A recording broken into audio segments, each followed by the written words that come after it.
নমস্কার বন্ধুরা, এসএস দাস কিচেনে আপনাদের সকলকে স্বাগত। আজ নিয়ে চলে এসেছি গাজরের লুচি। গাজরের লুচি আমরা সবাই বানাতে পারি। আমি কিভাবে বানাই সেই রেসিপিটাই আজ আমি আপনাদের সাথে শেয়ার করব।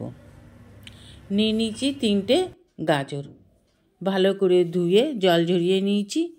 এবার ছুরির সাহায্যে এর ওপরের খোসাটাকে ভালো করে ছাড়িয়ে নেব। নিয়ে এবার ছোট ছোট টুকরো করে নেব।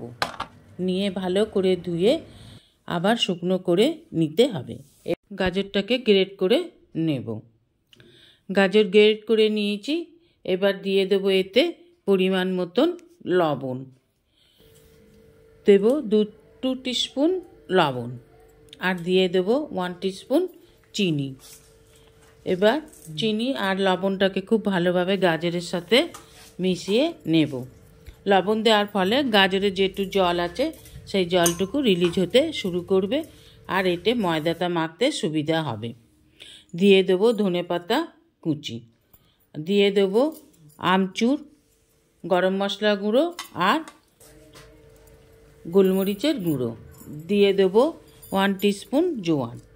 এবার সব উপকরণগুলোকে ময়দা দিয়ে অল্প অল্প করে ময়দা দিয়ে একটা ডো বানিয়ে নেব। এরকম একটা ডো বানিয়ে নিন।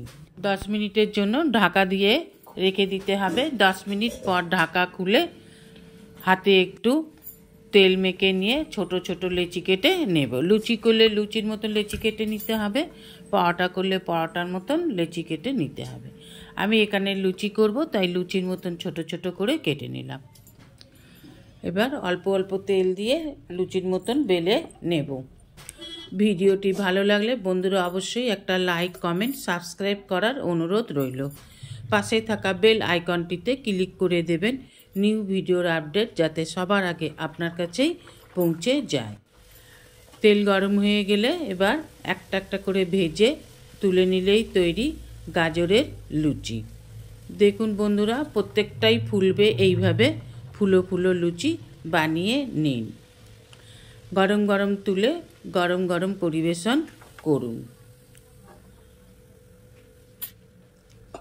এইভাবে দেখুন প্রত্যেকটা ফুলেছে, প্রত্যেকটা হালকা লাল লাল করে তুলে নিয়েছি। ভেতরটা কোথাও কাঁচা নেই, একদম সব ঠিকঠাক। এবার গরম গরম পরিবেশন করুন আপনার মনের মতো যে কোনো সবজি দিয়ে। আমি বেগুন ভাজা, পাটালি গুড় আর টমেটোর চাটনি দিয়ে খাবো। একটু খেয়ে দেখি কেমন টেস্টি হয়েছে।